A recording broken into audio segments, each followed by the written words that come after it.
Hello everyone, this is दिव्यांग ज्ञानचंदानी और आप देख रहे हैं हमारा यूट्यूब चैनल अंकित ज्ञानचंदानी क्लासेस। तो आज की इस वीडियो में हम बात करेंगे क्लास 10 की chapter number 3 pair of linear equation in two variable. तो सबसे पहले तो मैं आपको ये बताऊंगा कि ये चैप्टर मैं आपको पढ़ाऊंगा कैसे। 1 मिनट में बस उसका इंट्रो दूंगा एंड देन हम स्टार्ट करेंगे चैप्टर। सबसे पहले हम चैप्टर के कुछ कॉन्सेप्ट्स पढ़ेंगे। इन कॉन्सेप्ट्स को मैं आपको अच्छे से समझाऊंगा और ये जो नोट्स हैं इन नोट्स की मैं आपको पीडीएफ दूंगा। ठीक है, तो सबसे पहले हम ये चैप्टर के कॉन्सेप्ट्स पढ़ेंगे।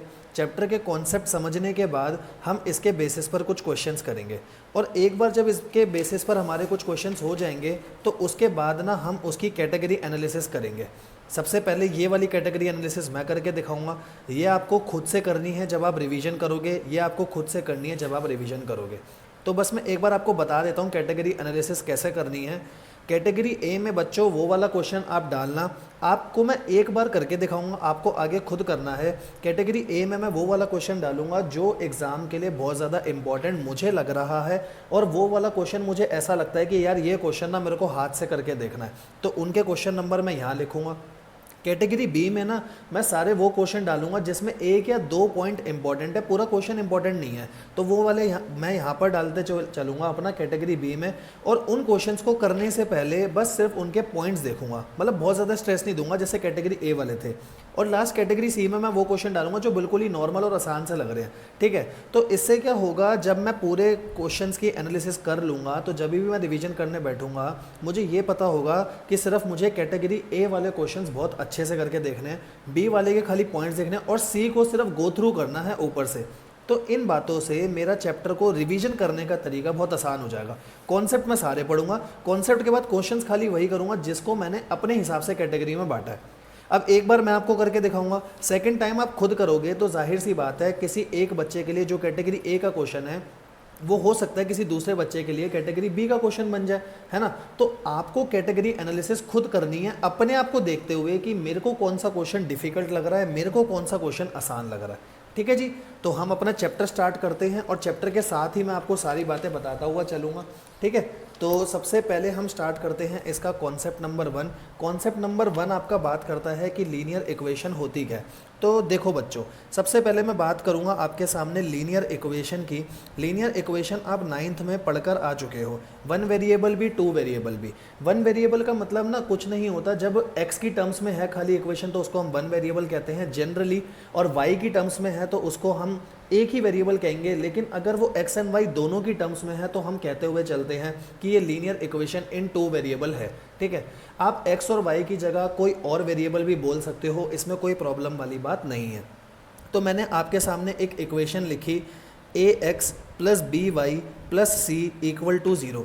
तो ये है मेरी लीनियर इक्वेशन इन 2 वेरिएबल, क्योंकि यहाँ पर वेरिएबल 2 हैं, एक x और एक y, 2 वेरिएबल्स। ठीक है जी, वेरिएबल यहाँ पर मेरे 2 हैं, x और y।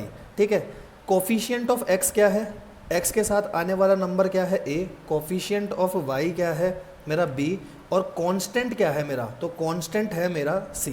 यहाँ तक तो घबराने वाली कोई बात नहीं है, लीनियर इक्वेशन के बारे में इतना तो बड़ा नॉर्मल है, नॉर्मल चल रहा है।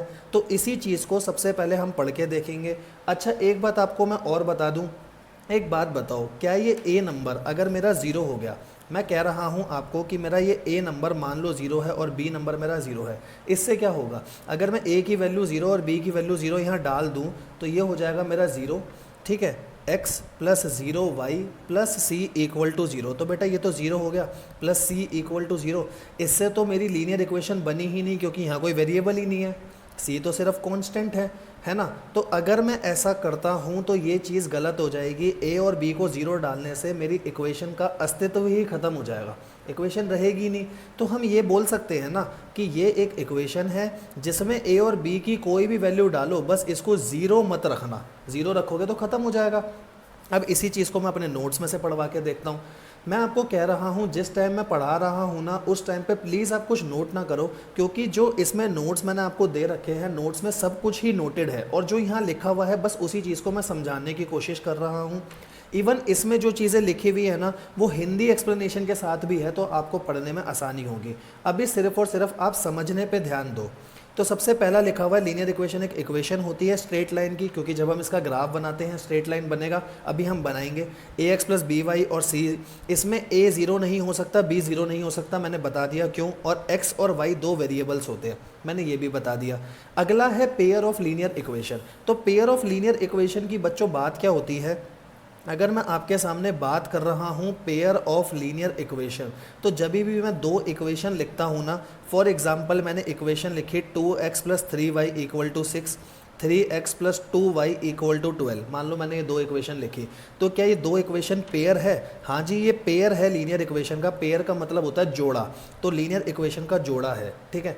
लीनियर इक्वेशन का जोड़ा सिर्फ आप जब कह सकते हो अगर दोनों इक्वेशन में आने वाला वेरिएबल कॉमन है, आने वाले वेरिएबल सेम होने चाहिए।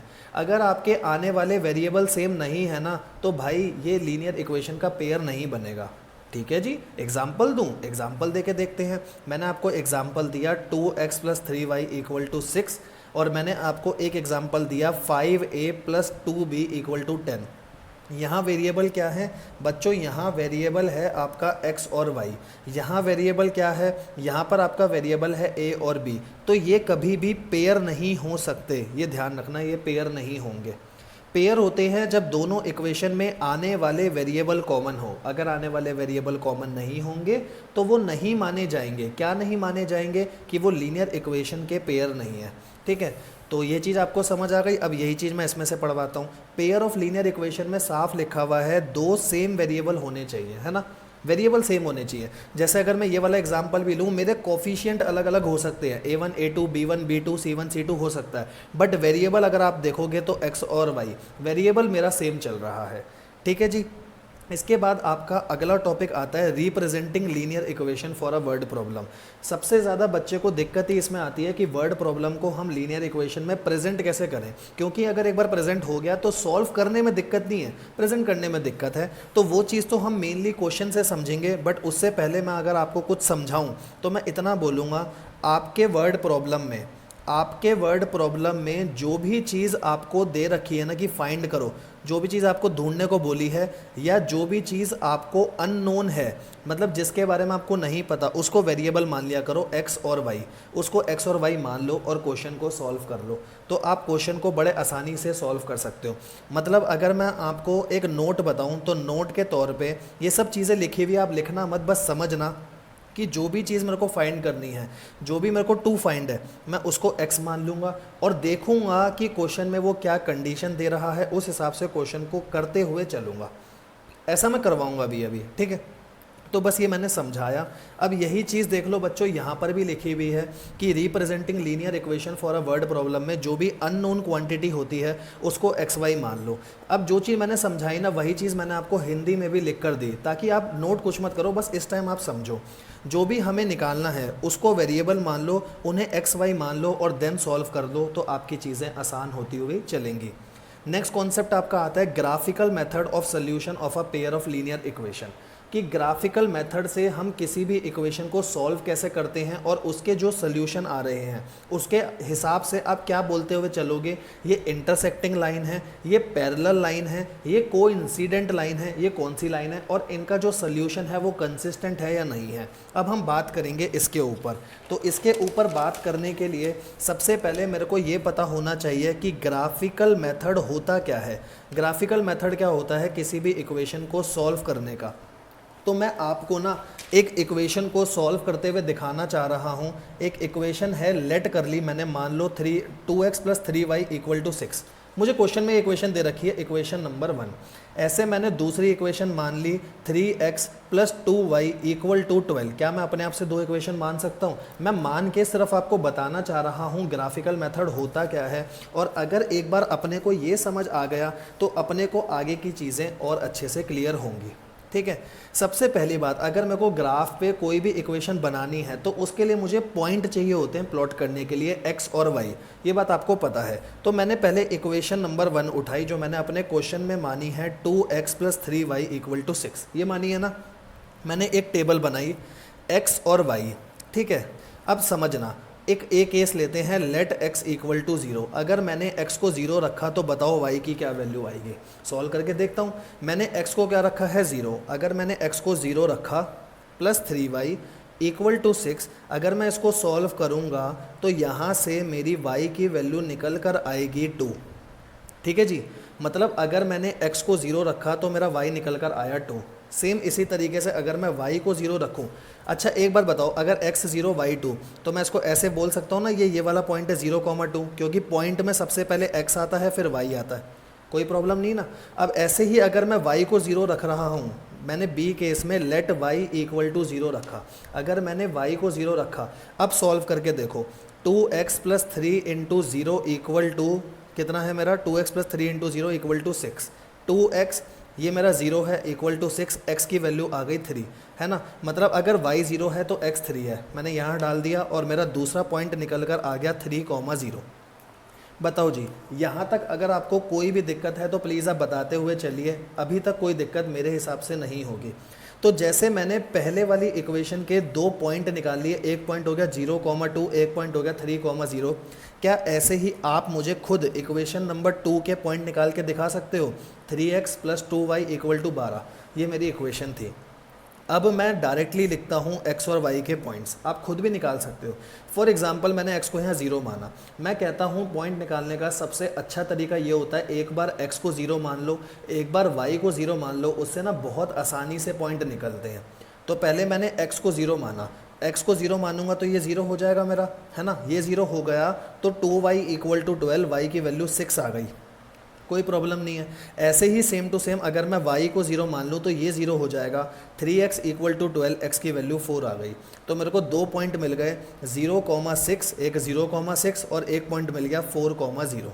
बताओ जी, पॉइंट निकालने में कोई भी प्रॉब्लम? पॉइंट बिल्कुल सेम टू सेम ऐसे ही निकालने हैं जैसे मैंने ये सॉल्व करके निकाले हैं। तो ये मैंने इसीलिए आपको डायरेक्टली निकलवा के दिखाए ताकि हमारा थोड़ा सा टाइम बच सके। अब मेरे को इसी चीज़ को ग्राफ में प्लॉट करना है, तो बेटा मेरे को ये बताओ मेरे टोटल पॉइंट कितने हैं? मेरे टोटल 4 पॉइंट हैं। पहली इक्वेशन के ये 2 पॉइंट, दूसरी इक्वेशन के ये 2 पॉइंट। सबसे मैक्सिमम वैल्यू कौन सी है मेरे पॉइंट में? तो मैक्सिमम वैल्यू मेरे पॉइंट में चल रही है 6। ठीक है जी, तो मैं अब ग्राफ बनाऊंगा। अब मैंने बनाया ग्राफ, ध्यान से समझना, ये होता है ओरिजिन, ये होता है x, ये होता है y, इसके नीचे वाला होता है y डैश, इसके इधर वाला होता है x डैश, जो ये नेगेटिव वाले होते हैं। अभी तो मेरे को नेगेटिव नहीं चाहिए, सबसे ज़्यादा मैक्सिमम वैल्यू मेरे क्वेश्चन में 6 थी, तो मैं करता हूँ 1 2 3 4 5 6, मैंने इधर भी सेम गैप लेके 1 2 3 4 5 6 मैंने ये बना लिया। अब मैं ना एक काम करता हूँ, पीछे के सारे पॉइंट उस वाले पेज पे लिख लेता हूँ। तो पहली इक्वेशन के थे 0,2 और 3,0, तो पहले वाली इक्वेशन के मेरे पॉइंट थे 0,2 और 3,0। एक पॉइंट ये थे मेरे पहली इक्वेशन के, और दूसरी इक्वेशन के थे 0,6 और 4,0, तो दूसरी इक्वेशन के थे 0,640, मैंने ये पॉइंट लिख लिए। ठीक है जी, अब पहले बताओ पॉइंट है 0,2, x की वैल्यू 0, y की वैल्यू 2, तो यहाँ आएगा x की वैल्यू 0, y की वैल्यू 2। अगला पॉइंट है x की वैल्यू 3, y की वैल्यू 0, x की वैल्यू 3, y की वैल्यू 0, ये पहली इक्वेशन के थे। तो अगर मैं इसको स्केल से मैच करूँगा तो ये एक मेरी स्ट्रेट लाइन बन जाएगी, और स्ट्रेट लाइन से मेरी एक इक्वेशन की मैंने ग्राफ बना दिया स्ट्रेट लाइन से। समझ आया? ऐसे ही सेम टू सेम इसका भी बनाऊंगा। 0,6, x की वैल्यू 0, y की वैल्यू 6, तो ये आ गया 0,6, x की वैल्यू 4, y की वैल्यू 0, तो ये वाला पॉइंट आ गया मेरा। अब मैं अगर इन दोनों को मैच करूंगा तो इन दोनों को मैच करते हुए मेरा एक पॉइंट ये आएगा। ठीक है जी, एक पॉइंट मेरा ये आएगा। तो ऐसे ग्राफ बनते हैं। मेरा मेन आपको यहाँ पर कराने का पर्पस यही था कि अगर 2 इक्वेशन आ जाती है तो दोनों इक्वेशन में आप कैसे लेट करते हुए ग्राफ बनाओगे, और एक बार अगर ग्राफ बन गए तो आगे की प्रॉब्लम कितनी ज़्यादा आसान हो जाती है, मुझे आपको ये बात समझानी थी। अब ग्राफ बन गए, अब ग्राफ के बाद हमारे को कंक्लूजन कैसे निकालने हैं उसको समझने के लिए मैं आपको 3 चीज़ें बताता हूँ। एक होती है इंटरसेक्टिंग लाइन्स, एक होती है हमारी इंटरसेक्टिंग लाइंस, एक होती है आपकी पैरेलल लाइंस, और पैरेलल लाइंस के बाद एक होती है आपकी कोइंसिडेंट लाइंस, कोइंसिडेंट लाइंस। ठीक है जी, इंटरसेक्टिंग लाइन का मतलब जो एक पॉइंट पर इंटरसेक्ट कर रही है, इंटरसेक्ट का मतलब होता है काट रही है। ठीक है, पैरेलल लाइंस का मतलब होता है जो एकदम सेम डायरेक्शन में चलती है, इनके बीच का डिस्टेंस सेम रहता है और ये कभी भी काटेगी नहीं।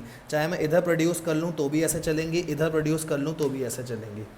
कोइंसिडेंट लाइन का मतलब क्या होता है? ये एक लाइन है और उसी के ऊपर मेरी दूसरी लाइन चल रही है। तो जैसे इंटरसेक्टिंग लाइंस एक पॉइंट पर काटती है ना, कोइंसिडेंट लाइन हर पॉइंट पे काटती जा रही है, क्योंकि कोइंसिडेंट लाइन का मतलब है एक के ऊपर दूसरी। पेन का एग्जांपल दूं तो अगर एक ये मेरा पेन है और इसके ऊपर मैंने ये दूसरा पेन पूरा इसके ऊपर रख लिया, तो देखो हर पॉइंट पे कटते हुए चल रहा है ना उसको, तो ये होती है कोइंसिडेंट लाइन। ये होती है मेरी पैरेलल लाइन और ये होती है मेरी इंटरसेक्टिंग लाइन जो सिर्फ एक पॉइंट पर काटती है। ठीक है, अब जैसे ये होते हैं वैसे ही सॉल्यूशन हमारे दो निकलते हैं। एक होता है मेरा consistent pair of solution, consistent pair of equation भी कहते हैं इसको, और एक होता है इनकंसिस्टेंट। तो बेटा मैं खाली आपको इतनी बात बोलूँगा, जहाँ पर भी सॉल्यूशन निकल कर आ जाता है, जहाँ पर भी सॉल्यूशन निकल कर आ जाता है, चाहे एक आए चाहे इन्फाइनाइटली मैनी सोल्यूशन आए, वो क्या होता है आपका कंसिस्टेंट। और जहाँ नो सॉल्यूशन आ रहा है ना, जहाँ कोई भी सॉल्यूशन नहीं आ रहा, उसको हम बोलते हैं इनकंसिस्टेंट। ठीक है जी। तो एक बात बताओ, इंटरसेक्टिंग मतलब एक पॉइंट पे काटा, एक पॉइंट पे काटा मतलब ये पॉइंट ऐसा है जो दोनों लाइन पे आ रहा होगा, मतलब ये सॉल्यूशन है। अगर ये सॉल्यूशन है और ये इंटरसेक्टिंग लाइंस हैं तो ये कंसिस्टेंट होगा या इनकंसिस्टेंट? सॉल्यूशन वाला हमेशा कंसिस्टेंट होता है। तो यहाँ एक सॉल्यूशन निकल कर आ रहा है क्योंकि यहाँ एक पॉइंट कॉमन है। ठीक है, सॉल्यूशन का मतलब होता है एक पॉइंट कॉमन आना, तो ये कंसिस्टेंट होगा। अगर हम अपने ग्राफ की बात करें तो ग्राफ में भी अगर इन दो को मैं आगे बढ़ा दूँ ना, तो ये एक पॉइंट पे इंटरसेक्ट हो जाएंगी, और इंटरसेक्टिंग लाइन का मतलब कंसिस्टेंट ही होता है। पैरेलल लाइंस, पैरेलल लाइन आपस में कहीं मिलेंगी नहीं। अगर वो कहीं मिलेंगे नहीं तो उनके ऊपर कभी भी कोई पॉइंट ऐसा नहीं होगा जो कॉमन आए। पॉइंट कॉमन नहीं आएगा तो कोई सॉल्यूशन नहीं आ सकता, कोई सॉल्यूशन नहीं आएगा तो वो क्या होंगे मेरे इनकंसिस्टेंट। कोइंसिडेंट लाइन की बात करूं तो एक ही के ऊपर दूसरी चल रही है, मतलब हर पॉइंट दोनों लाइन पे आ रहा होगा। आप पेन से समझो, हर पॉइंट दोनों लाइन पे आ रहा होगा क्योंकि एक ही पेन दूसरे पेन के ऊपर चल रहा है। ठीक है, तो इन्फाइनाइटली मैनी सोल्यूशन, और जब भी मेरा सोल्यूशन निकलता है मैं उसको क्या बोलता हूँ, कंसिस्टेंट बोलता हूँ। तो जितनी चीज़ें मैंने आपको यहाँ समझाई ना, बस अब एक बार जल्दी से मैं इनको आपको नोट्स में से पढ़वा देता हूँ। बस यही बात यहाँ लिखी हुई है। देखो, कभी भी मैं दो लाइन को अगर ग्राफ पे प्लॉट कर रहा हूँ और अगर वो एक पॉइंट पे मेरा इंटरसेक्ट कर रही हैं तो वो इंटरसेक्टिंग लाइन कहलाती है और वो कंसिस्टेंट होती हैं। कंसिस्टेंट पेयर ऑफ इक्वेशन क्यों बोला जाता है? क्योंकि इसका सॉल्यूशन निकल कर आ चुका है। कोई दिक्कत वाली बात नहीं। अपन आगे बढ़ते हैं तो अपन आगे इसके क्या करेंगे, अब इंटरसेक्टिंग लाइंस की तरह ही आपकी होती है कोइंसिडेंट लाइन। कंसिस्टेंट लाइन मतलब कोइंसिडेंट लाइन का मतलब होता है ये एक लाइन है और इसी के ऊपर दूसरी लाइन है। आपको दिख रही है ये एक लाइन, असल में ये एक लाइन नहीं है, ये एक के ऊपर दूसरी है। फिर से एग्जांपल लूँ तो ये एक पेन, उसके ऊपर ये दूसरा पेन, तो आपको एक ही पेन दिखेगा। ठीक है जी।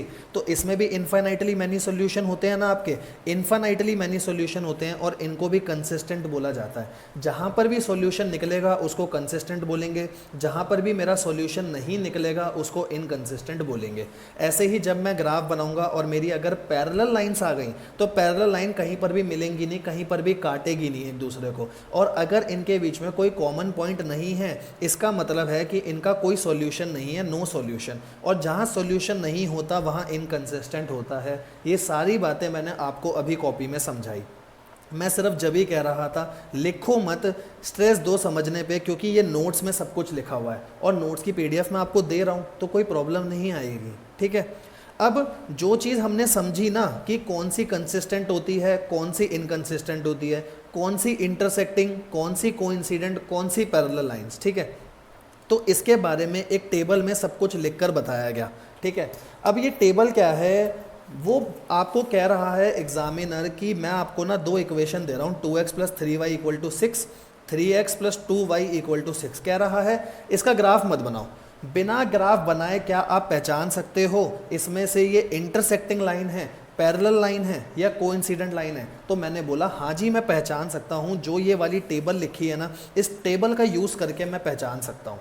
अगर मेरे को एक बार टेबल समझ में आ गई तो मैं बड़े आसानी से पहचान लूँगा कि ये इंटरसेक्टिंग लाइन है, पैरेलल लाइन है या मेरी ये कोइंसिडेंट लाइन है। तो समझने से पहले आपको खाली एक बात बता देता हूँ, इंटरसेक्टिंग लाइन में होता है वन सोल्यूशन क्योंकि ये एक पॉइंट पर काट रही हैं। पैरेलल लाइंस में होता है नो सोल्यूशन क्योंकि ये कहीं नहीं काटती। और कोइंसिडेंट लाइन में बेटा आपका होता है इन्फाइनाइटली मैनी सोल्यूशन क्योंकि ये हर पॉइंट पर काटती हुई चलती है, तो हर पॉइंट सोल्यूशन बनता जाता है। ठीक है, तो अब हम समझते हैं जो भी इक्वेशन में x के साथ होता है ना उसको आप नाम दोगे a1। ठीक है जी, जो भी y के साथ होता है उसको आप नाम दोगे b1। ठीक है, और जो भी कांस्टेंट होता है उसको आप नाम दोगे c1। अब कई दोस्त मेरे कहते हैं कि भाई यहाँ पर C1 को रखना ज़रूरी है या इसको भी यहाँ ले आएँ। मतलब मेरा कहने का मतलब है कि मैं इसको ऐसे लिखूँ या मैं इसको ऐसे लिखूँ कि 6 को भी इधर ले आऊँ। तो मैं कह रहा हूँ दोनों इक्वेशन में बस सेम रख के चलना। अगर दोनों में इक्वल टू के बाद इधर है तो भी कोई प्रॉब्लम नहीं है, अगर दोनों में इक्वल टू के इस तरफ है लेफ्ट साइड है तो भी कोई प्रॉब्लम नहीं है। ऐसे मत करना एक में इधर एक में इधर, तो गलती होती है। ठीक है, x के साथ वाले नंबर को मैंने a1 मान लिया, y के साथ वाले नंबर को मैंने b1 मान लिया और 6 जो कांस्टेंट है उसको c1 मान लिया। ऐसे ही नीचे वाले नंबर को a2, b2 और c2 मैंने मान लिया, a2, b2, c2। ठीक है जी, और ऊपर वाले नंबर ये। अब ना मैं रेशियो निकालूंगा a1/a2। ठीक है, अभी बीच का मत लिखो कुछ, b1/b2 और c1/c2। मैं ये रेशियो निकालूंगा, मतलब a1/a2 मतलब 2/3, b1/b2 मतलब 3/2, c1/c2 मतलब 6/6। हर क्वेश्चन में मैं ये करके देखूंगा। ठीक है, तो अब इससे कंक्लूजन क्या निकला? तो इससे कंक्लूजन ये निकल कर आया, अगर आपके पहले दो रेशियो मतलब आपके a1/a2 और b1/b2 ही अगर इक्वल नहीं आ रहे तो उसको हम बोलते हैं इंटरसेक्टिंग लाइन। और इंटरसेक्टिंग लाइन का मतलब क्या है? एक सॉल्यूशन। समझ आ गया? अगली बात पढ़ते हैं। अगली बात ये लिखी है, मान लो आपका a1/a2 b1/b2 के बराबर आ गया और जब आपने आगे निकाला तो c1/c2 मतलब तीनों का रेशियो बराबर आ गया। मतलब मान लो ये भी 2/2 था, ये भी 3/3 था, ये भी 6/6 था, तो आपने सबको सॉल्व करा, 1 आ रहा है। तो अगर ऐसी कंडीशन आती है तो इसको हम बोलते हुए चलते हैं कोइंसिडेंट लाइन। और कोइंसिडेंट लाइन होगी तो सॉल्यूशन कितने होंगे? इनफाइनाइटली मैनी सॉल्यूशन, कोई प्रॉब्लम नहीं। ठीक है, एक केस और बनता है कि a1/a2 तो b1/b2 के बराबर आ गया, मतलब इनको सॉल्व करने पे भी मान लो 1 आ रहा है, इनको सॉल्व करने पे भी मान लो 1 आ रहा है, बट जब आपने c1/c2 को सॉल्व करा तो वो बराबर नहीं आ रहा। ठीक है, एग्जाम्पल दूं, मान लो ये 2/2 था, ये मेरा 3/3 था, बट यहाँ पर ये 4/2 था, तो ये तो मेरे 1 आ रहे हैं लेकिन ये मेरा बराबर नहीं आ रहा क्योंकि यहाँ 1 आ रहा है, यहाँ 2 आ रहा है। अगर ऐसी कोई सिचुएशन आती है जिसमें पहले दो इक्वल हैं, बाद वाला रेशो इक्वल नहीं है, उसको मैं कहता हूँ पैरेलल सोल्यूशन। पैरेलल सोल्यूशन का मतलब होता है नो सोल्यूशन। पैरेलल लाइन्स है, पैरेलल लाइन्स का मतलब कोई सोल्यूशन इनके बीच में नहीं है। तो फटाफट क्विक रिवाइज करते हैं, फिर इसके बाद मेरे को क्वेश्चन करने हैं, क्वेश्चन 1 से 13। तो इसमें मैंने क्या बोला, सबसे पहले x के आगे वाले नंबर को a1, y के आगे वाले नंबर को बोल दो b1 और कांस्टेंट को c1। ऐसे ही दूसरी इक्वेशन में a2, b2, c2। फिर आप रेशियो निकालो। अगर पहले दो ही रेशियो इक्वल नहीं है, a1/a2 b1/b2 के इक्वल नहीं है, उनको हम बोलते हैं इंटरसेक्टिंग लाइन्स। ठीक है, तो आपको ग्राफ बनाने की जरूरत भी नहीं है, सीधा रेशियो से हो जाएगा। ठीक है, अगर तीनों रेशियो इक्वल आ जाए तो उनको बोलते हैं कोइंसिडेंट लाइन, और पहले रेशियो इक्वल आ जाए बाद वाला रेशियो इक्वल नहीं आ रहा तो उसको बोलते हैं पैरेलल लाइंस। ठीक है, तो मैंने ये सारे कॉन्सेप्ट करे। अभी तक मैंने बस आपको एक ग्राफ का कॉन्सेप्ट समझाया, पेयर ऑफ लीनियर इक्वेशन समझाया। ठीक है, तो अब इन कॉन्सेप्ट के बाद क्या लिखा है पढ़ो। इसके बाद लिखा है after this try question number 1 से 13। तो सारे क्वेश्चन मैं आपके साथ डिस्कस करूंगा 1 से 13, उनकी कैटेगरी एनालिसिस आपके साथ डिस्कस करूंगा, बट हाथ से करके आपको वो बाद में देखने हैं। ठीक है, इस वीडियो के बाद आराम से आप सारे क्वेश्चन करके देखना, फिर हम आगे बढ़ेंगे। तो अभी तक मैंने जो भी कॉन्सेप्ट समझे उसके ऊपर सबसे पहले मैं 1 से लेकर 13 तक क्वेश्चन करूंगा। तो सबसे पहले मैं अपने पीछे क्वेश्चंस पे आ गया, एनसीईआरटी क्वेश्चंस नाम की हेडिंग डली होगी। ठीक है, तो अब मैं पढ़ता हुआ चलता हूँ इस पे क्वेश्चंस क्या लिखे हुए हैं। सबसे पहले मैं फर्स्ट क्वेश्चन पढ़ता हूँ। ग्राफ बनाना आपको आता है, ग्राफ आप ऐसे ना भी बनाओ जैसे मैंने बताया था, सीधा x की वैल्यू 0 रखो, y की वैल्यू आ जाएगी, y की 0 रखो, x की आ जाएगी, वो काम आप खुद कर सकते हो। अब मैं सिर्फ क्वेश्चन डिस्कस कर रहा हूँ और उसकी कैटेगरी एनालिसिस आपके साथ करूँगा। सबसे पहला, Romila went to a stationery shop and purchase 2 pencil. उसने पेंसिल कितनी खरीदी? 2। ठीक है, इरेजर कितने खरीदे? 3। ये सारा सामान उसने 9 रुपये का लिया है।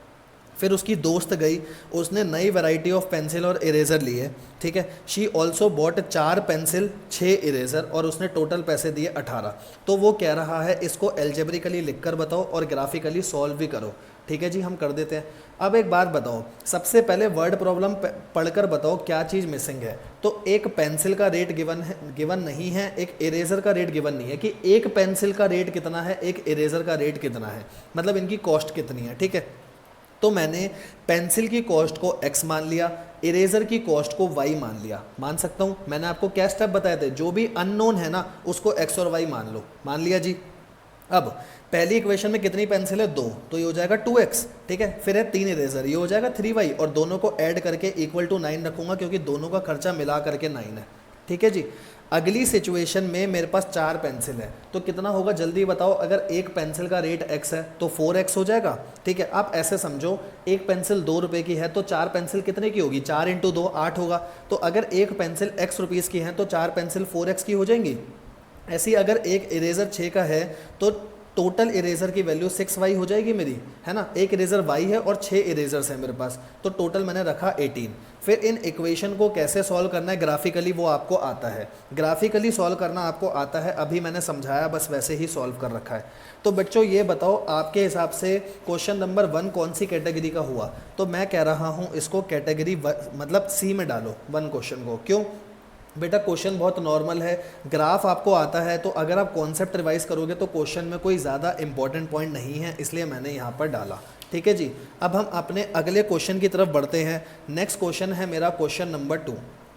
2 रेल्स हैं रिप्रेजेंटेड बाय द इक्वेशन। भाई साहब इक्वेशन भी उन्होंने खुद ही दे दी, वो कह रहा है बस इसको ग्राफिकली सॉल्व करो। तो मैं कह रहा हूँ अगर एक इक्वेशन है आपकी x + 2y, मैं कह रहा हूँ 4 को इस तरफ लिख लो इक्वल टू 4। दूसरी इक्वेशन क्या है 2x + 4y = 12। क्या आप इनको सॉल्व नहीं कर सकते इक्वेशन को ग्राफ पे? बहुत आसानी से सॉल्व कर सकते हो, कुछ भी नहीं है। तो जल्दी से बता दो आपके हिसाब से क्वेश्चन नंबर 2 कौन सी कैटेगरी में जाएगा। तो क्वेश्चन नंबर 2 मेरा कैटेगरी सी में ही मैं रखना चाहूँगा। बाकी आप अपने हिसाब से कैटेगरी में डाल सकते हो। आपको टफ लग रहा है थोड़ा, आप बी में डालो। आपको बहुत इंपॉर्टेंट लग रहा है, आप ए में डालो। मैं बस ये कह रहा हूँ, मैं सारे क्वेश्चन करने के बाद ना मेरे पास सबका एक लेखा जोखा होना चाहिए कि भाई मेरे हिसाब से ये क्वेश्चन कैटेगरी ए के हैं, ये बी के, ये सी के, तभी मेरी रिवीजन आसान हो पाएगी। ठीक है, और मैं क्वेश्चन को डिस्कस खाली इसीलिए कर रहा हूं ताकि आप एक बार खुद से करके देखो। अब जैसे क्वेश्चन 2 को हमने सॉल्व करा तो ये पैरेलल लाइंस आ रही है। अब जल्दी जल्दी बताओ, अगर मैं रिवाइज करूं, पैरेलल लाइंस का मतलब क्या होगा? पैरेलल लाइंस का मतलब नो सॉल्यूशन। नो सॉल्यूशन मतलब ये क्या होगा मेरा? इनकंसिस्टेंट होगा। ठीक है जी। अब ऐसे ही अगला क्वेश्चन करते हैं। इक्वेशन में मतलब क्वेश्चन पढ़ के इक्वेशन बनाना मैं आपको सिखाऊंगा, बट इक्वेशन के आगे तो आप खुद से सॉल्व कर सकते हो ना। तो आप खुद से सॉल्व करो तभी आपको समझ आएगा ना, अच्छे से खुद से करके ही समझ आती है चीज़ें। अगला question number 3। Aftab tell his daughter, Aftab है वो अपनी बेटी से कह रहा है 7 ईयर अगो। बेटा एक रामबाण इलाज बताता हूँ, कभी भी एज का क्वेश्चन है ना, अगो, अगो का मतलब होता है पीछे, मतलब एज में कुछ ना कुछ मेरे को माइनस करना पड़ेगा, प्रेजेंट एज में कुछ ना कुछ माइनस करना पड़ेगा। ठीक है, और अगर मैं आपको कह रहा हूँ 7 ईयर हैंस, अगर मैं कह रहा हूँ हैंस या मैं कह रहा हूँ फ्रॉम नाउ, इसका मतलब होता है आज से 7 साल बाद, तो प्रेजेंट एज में कुछ प्लस करना होता है। तो पहले इस चीज़ को यहाँ क्लियर कर लेना। ठीक है, अब आफ्ताब क्या कह रहा है? आफ्ताब अपनी बेटी से कह रहा है 7 year ago I was 7 time as old as you were then. मतलब 7 साल पहले तुम जितने साल के थे मैं तुमसे 7 गुना ज़्यादा था। मैं कह रहा हूँ मान लो आफ्ताब की एज है x, आफ्ताब की एज x है, डॉटर की एज y है। तो पहले ये बता दो 7 साल पहले इन दोनों की एज कितनी होगी? 7 साल पहले इसकी एज होगी x - 7, है ना। अगर अभी 10 है तो पिछली मतलब 7 साल पहले 3 होगी। वैसे ही मैंने कर दिया कि आफ्ताब की अगर अभी x है तो पिछले 7 साल पहले कितनी होगी? x - 7। y की कितनी होगी? y - 7, है ना। तो आफ्ताब कह रहा है 7 साल पहले मैं तुम्हारे 7 गुना था। अब एक बात बताओ, आफ्ताब 7 गुना था, अगर मैं इक्वल टू लगाऊंगा तो इक्वल टू लगा के मुझे 7 यहाँ मल्टीप्लाई करना पड़ेगा ना, जब भी तो ये इक्वल आएंगे। ये तो ऑलरेडी 7 गुना है, तो अगर मेरे को 7 मल्टीप्लाई करना है तो मैं उसमें करूँगा ना जो 7 गुना नहीं है, जब भी तो इक्वल टू लगा सकता हूँ, जब भी तो ये कंडीशन मेरी प्रूव होगी। समझ आया है ना। अगर मैं आपको एग्जाम्पल दूँ, मैं कह रहा हूँ भाई ये तो 7 गुना पहले ही है, ये अभी छोटी है ना, तो मेरे को अगर इसको इसके बराबर लाना है तो 7 तो मेरे को यहाँ मल्टीप्लाई करना पड़ेगा ना। समझ आया। तो ये इक्वेशन बन गई। अब इस इक्वेशन को सॉल्व करना तो आपको आता है, 7y 49 हो जाएगा। फिर इक्वेशन को मैं रिप्रेजेंट कर दूंगा एक छोटे वे में। ऐसे ही दूसरी वाली पढ़ते हैं, ऑल्सो 3 ईयर फ्रॉम नाउ। अब आफ्ताब कह रहा है कि आज से 3 साल बाद, तो ये हो जाएगा x + 3 और वो हो जाएगी y + 3, इसकी बेटी। वो कह रहा है 3 साल बाद मैं तुम्हारे 3 टाइम हो जाऊंगा, तो 3 गुना आफ्ताब हो जाएगा, लेकिन इक्वल टू लगाने के लिए मैं मल्टीप्लाई तो डॉटर में करूँगा ना। 3 मल्टीप्लाई करा, ये मेरी दूसरी इक्वेशन बन गई। तो अगर आप देखोगे तो ये मेरी दूसरी इक्वेशन बन गई। अब मैं दोनों इक्वेशन को सॉल्व करके ग्राफ पे प्लॉट कर सकता हूँ, तो मेरे को पता लग जाएगा कि ग्राफ पे इसका क्या रिजल्ट आ रहा है। सॉल्यूशन नहीं बोला उसने निकालने को, उसने बोला ग्राफ पे बस प्लॉट करके बता दो। हमने प्लॉट करके बता दिया। तो आपके हिसाब से क्वेश्चन नंबर 3 कौन सी कैटेगरी का बनेगा? मैं कह रहा हूँ अभी पहली बार के लिए कैटेगरी ए में डालो, बाद में क्वेश्चन बार बार आप सॉल्व करोगे तो वो कैटेगरी ए से सिरक के बी में आ जाएगा, बट अभी उसे ए में डाल के चलो। ठीक है जी, क्योंकि क्वेश्चन अच्छा था, इसमें एज का फैक्टर आ रहा था, तो अपने को चीज़ें समझ में आनी चाहिए। ठीक है, आगे बढ़ते हैं। अगला क्वेश्चन है, the coach of a cricket team का कोच है, उसने 3 बैट 6 बॉल लिए। मैं कह रहा हूँ मान लो बैट की कॉस्ट है x रुपीज़, बॉल की कॉस्ट है y रुपीज़, तो कितना बन जाएगा 3x + 6y = 3900। ऐसे बन जाएगा, बिल्कुल बन जाएगा। आगे बोला है उसने, later she buy another bat and 3 more balls. Another bat मतलब अब उसने सिर्फ एक बैट लिया, तो x प्लस में 3y, ये मेरा आया 1300। बेटा देखो, एक इक्वेशन तो मेरी ये बन गई x + 3y, और एक इक्वेशन ये थी, इसको छोटा करके मैंने ऐसे लिखा है। ठीक है, अगर आपको आसान भाषा में यहाँ लिख कर बताऊँ ना, तो 3 बैट थे तो कॉस्ट हो गई 3x, अगर एक बैट की कॉस्ट x है तो 6 बॉल की हो गई 6y = 3900। बताओ क्या इस इक्वेशन को मैं छोटा कर सकता हूँ? कर सकता हूँ। इस इक्वेशन में 3 कॉमन है, 3 से सबको डिवाइड कर दो। अगर मैं सबको 3 से डिवाइड कर दूंगा तो ये x हो जाएगा, ये 2y और ये 1300। छोटी हो गई ना इक्वेशन। और दूसरी इक्वेशन है एक बैट और 3 बॉल्स की, तो x + 3y। और जब आप पे 2 इक्वेशन आ गई तो क्या आप उनको सॉल्व कर सकते हो? बिल्कुल जी, हम सॉल्व कर सकते हैं। और सॉल्व कर लोगे तो जहाँ ये इंटरसेक्ट कर रही होती है वो सॉल्यूशन होता है, मतलब x की वैल्यू आ रही है अपनी इतनी और y की वैल्यू इतनी आ रही है ना। तो इस तरीके से हम क्वेश्चन को आगे करते हुए चलते हैं। तो क्वेश्चन 4 कौन सी कैटेगरी का? मैं कह रहा हूँ क्वेश्चन 4 को डालो कैटेगरी बी में। इम्पॉर्टेंट था बट उतना इम्पॉर्टेंट नहीं था कि मेरे को बहुत ज़्यादा इस पर स्ट्रेस डालना था, जैसे एज वाले क्वेश्चन पे मैंने डाला, वैसा कुछ नहीं था। अब तो बेटा आप खुद कर सकते हो, इतने क्वेश्चन हमने कर लिए कि आप खुद से मुझे बताओगे। तो वीडियो पॉज करके खुद से पहले ट्राई करो और फिर बताना। 2 kg एप्पल की कॉस्ट और 1 kg ग्रेप की कॉस्ट है 160। तो अगर 1 kg एप्पल की x है तो ये 2x और प्लस y = 160 हो जाएगा। 2x + y = 160। हाँ जी, बिल्कुल हो जाएगा। 1 महीने बाद 4 किलो एप्पल और 2 किलो ग्रेप की कॉस्ट है 300, तो 4x + 2y = 300। अब मैंने बस इस वाली इक्वेशन को यहाँ छोटा कर दिया। कैसे छोटा करा? मेरी इक्वेशन थी 4x + 2y = 300, मैंने सबको 2 से डिवाइड कर दिया, तो ये 2x, ये बन गया मेरा y, ये बन गया 150। अगर आप छोटा नहीं भी करोगे ना तो भी कोई प्रॉब्लम नहीं है, ज़रूरी नहीं है छोटा करना है, मैं बस अपनी कन्वीनियंस के लिए उसको छोटा करता हूँ।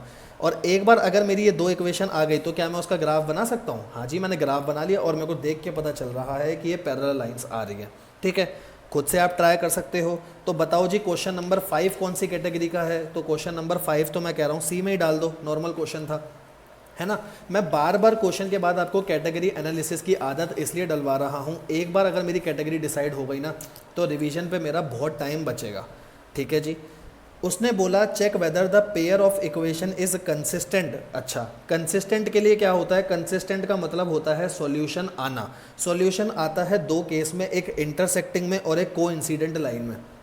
तो मैं चेक करूंगा। उसने बोला अगर है तो ग्राफिकली सॉल्व करो। बेटा ग्राफिकली सॉल्व करना आपको आता है, तो मैं ग्राफिकली सॉल्व तो आपको दे भी रखा है, कोई बड़ी बात नहीं है, बस मैं आपको ये बता रहा हूँ कि ये कंसिस्टेंट है या नहीं। तो पहले वाली इक्वेशन में बताओ a1 क्या होगा? a1 होगा 1, है ना। b1 क्या होगा? b1 होगा 3। a1 होता है x के साथ वाला नंबर, कुछ नहीं है तो 1। b1 होगा 3। c1 क्या होगा? 6। a2 का क्या होगा? a2 2 होगा। b2 मेरा -3 होगा क्योंकि 3 के साथ माइनस है, और c2 होगा मेरा 12। ठीक है जी। अब निकालो a1/a2। a1/a2 होगा 1/2, है ना। अब निकालो a1/a2 के बाद b1/b2। तो b1/b2 आ रहा है मेरा 3/-3। अगर मैं इसको सॉल्व करूंगा तो ये आ रहा है -1। ठीक है। अब आप खुद देखो, a1/a2, ये a1/a2 होता है ना, a1/a2 और b1/b2 ही मेरे आपस में इक्वल नहीं है। अगर ये आपस में इक्वल नहीं है तो कंडीशन कौन सी होती थी? कंडीशन होती थी इंटरसेक्टिंग लाइंस। इंटरसेक्टिंग लाइंस, है ना। और इंटरसेक्टिंग लाइन में सॉल्यूशन आता था? हाँ जी आता था। अब आप चाहे तो उसका ग्राफ भी चेक कर सकते हो, लाइन इंटरसेक्टिंग आ रही है और इसका सॉल्यूशन आ रहा है। तो ऐसे मुझे बताना होता है कि वो कंसिस्टेंट है या नहीं। तो कंसिस्टेंट है या नहीं वो मैंने इसी से बता दिया। कैसे बताया? पहले मैंने सिचुएशन चेक करी, ये सिचुएशन आ रही है इंटरसेक्टिंग लाइन। इंटरसेक्टिंग लाइन का मतलब होता है सॉल्यूशन आना, सॉल्यूशन आने का मतलब होता है कंसिस्टेंट, तो भाई है। ठीक है, नेक्स्ट क्वेश्चन करते हैं। ग्राफिकली, उसने ग्राफिकली बोल दिया find whether the following pair of equation has no solution unique और इनफाइनाइटली। बेटा वर्ड बोला है ग्राफिकली, ध्यान देना ग्राफिकली पे। अच्छा, इससे पहले 6 क्वेश्चन बताओ किस में डालूं? 6 क्वेश्चन अच्छा क्वेश्चन था, मैं बोलूँगा ए में, और आगे आने वाला 7 क्वेश्चन भी ए में डालो। क्यों? क्योंकि 7 में ग्राफिकली बोल दिया, तो कुछ नया हम सीखेंगे। ग्राफिकली का मतलब है पहले जो दो इक्वेशन दे रखी है ना, इसको ग्राफ पे प्लॉट करो। आपको रेशियो से नहीं बताना, ग्राफ से बताना है। तो ये वाली इक्वेशन तो नॉर्मल है, मैं कह रहा हूँ इस वाली इक्वेशन को सीधा ग्राफ पे प्लॉट करने से अच्छा है इसको पहले चेंज करो। अब ये चेंज कैसे होगी, 5 ना एलसीएम ले लो, 5 एलसीएम लेने से ये क्या हो जाएगा 15x, ये होगा 24y, ये होगा 3 इक्वल टू 0। 5 0 में चला गया, 5 0 से 0, 15x minus 24y plus 3 equal to 0। तो ये मेरी इक्वेशन बन गई। तो एक इक्वेशन ये हो गई, एक इक्वेशन ये हो गई। आप ऐसे भी सॉल्व कर सकते हो। अगर आपको यही इक्वेशन रखनी है तो आप ये वाली इक्वेशन को रख के भी ग्राफ में सीधा सॉल्व कर सकते हो। तो आप ग्राफ में सॉल्व कर लो। ग्राफ में सॉल्व करने के बाद आपको खुद पता चल जाएगा, अगर ऐसे आ रही हैं तो इंटरसेक्टिंग है, पैरेलल होती है जो कहीं काटती नहीं, कोइंसिडेंट होती है एक के ऊपर दूसरी। ठीक है जी। तो हमने क्वेश्चन नंबर 7 भी कर लिया। 7 को करने के बाद अपन बढ़ेंगे क्वेश्चन नंबर 8 की तरफ। तो पहले हम करेंगे क्वेश्चन नंबर 8 और क्वेश्चन नंबर 8 के बाद हम आगे बढ़ेंगे। ठीक है। 8 क्वेश्चन क्या कह रहा है, थोड़ा सा ध्यान से समझते हैं क्योंकि ये क्वेश्चन अच्छा लग रहा है। Champa went to a sale to purchase some pant and skirts, कहीं गई वो। When her friend ask her how many of each she had bought, she answer, उसने बोला the number of skirt is 2 less than twice the number of pant purchase. ठीक है। और बोला also the number of shirt is 4 less than 4 time the number of pant purchase. ठीक है। तो एक काम करते हैं, हम पैंट को x मान लेते हैं और स्कर्ट को हम y मान लेते हैं। अब करके देखते हैं क्वेश्चन हो पा रहा है या नहीं। पैंट को x मान लिया और स्कर्ट को मैंने y मान लिया। ठीक है। तो देखो पहले क्या लिखा है, number of skirt, number of skirt के बाद लिखा है इज, तो नंबर ऑफ स्कर्ट को मैंने y माना ना, तो y इज। ठीक है। 2 less than twice the number of pant, मतलब जितनी ट्वाइस पैंट है, ट्वाइस पैंट का मतलब हो गया 2x, और उसमें से 2 कम कर दो, इतनी स्कर्ट है। तो एक इक्वेशन बन गई।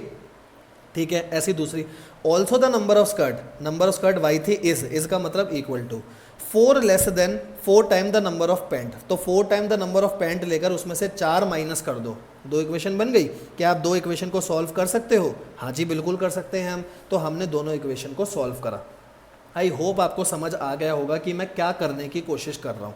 सेम टू सेम क्वेश्चन अगला वाला भी है, बस इसकी नंबरिंग चेंज कर लेना। 8 के बाद ये नंबर आपका 9 आएगा, तो 9th क्वेश्चन भी बिल्कुल सेम है। आप आसानी से क्वेश्चन कर सकते हो x और y लेकर ग्राफ बनाकर।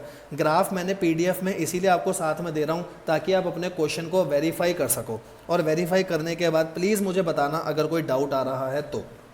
ठीक है जी। इसके बाद हम अपने अगले क्वेश्चन की तरफ बढ़ते हैं। अब देखो अगले क्वेश्चन में उसने साफ साफ बोल दिया ऑन कंपेयरिंग द रेशियो, थोड़ी सी बस नंबरिंग चेंज कर लेना, 9 के बाद ये 10 होगा। On comparing the ratio find out whether the line representing the following pair of linear equation intersect, parallel और कोइंसिडेंट। मैं कैसे चेक करता हूँ इंटरसेक्ट, पैरेलल और कोइंसिडेंट? वही a1/a2 निकालूंगा, b1/b2, c1/c2। अगर यही दोनों इक्वल नहीं हैं तो इंटरसेक्टिंग होगी, तीनों इक्वल हैं तो कोइंसिडेंट होगी। ठीक है। तीनों इक्वल तो क्या होती थी मेरी, तीनों इक्वल पे एक बार अपन फटाफट से चेक कर लेते हैं, तीनों इक्वल में कोइंसिडेंट ही होती थी, बिल्कुल ठीक। और पैरेलल में पहली 2 इक्वल होती थी बट ये इक्वल नहीं होती थी। तो बस वही चीज़ आपको चेक करनी है। ठीक है। नेक्स्ट क्वेश्चन करके उसका भी कैटेगरी एनालिसिस अपने हिसाब से करो। मैं आपको बेटा मैथ्स में इंडिपेंडेंट बनाना चाहता हूँ, इसीलिए कह रहा हूँ खुद से करके देखो, और उसको चेक करने के लिए बस मैंने आगे सॉल्यूशन दे रखा है। और उसकी कैटेगरी एनालिसिस अगर आप खुद से करोगे तो आपको ज़्यादा बेनिफिट मिल पाएगा। अगर हम इसके बाद अपना अगला क्वेश्चन करते हैं, फिर से वही क्वेश्चन है बट इस बार उसने बोला कंसिस्टेंट और इनकंसिस्टेंट। तो आपको तो पता है बच्चों कंसिस्टेंट कौन से होते हैं, अगर लाइन मेरी क्या आ जाए, अगर लाइन मेरी इंटरसेक्टिंग आ जाए या मेरी लाइन कोइंसिडेंट आ जाए। ठीक है।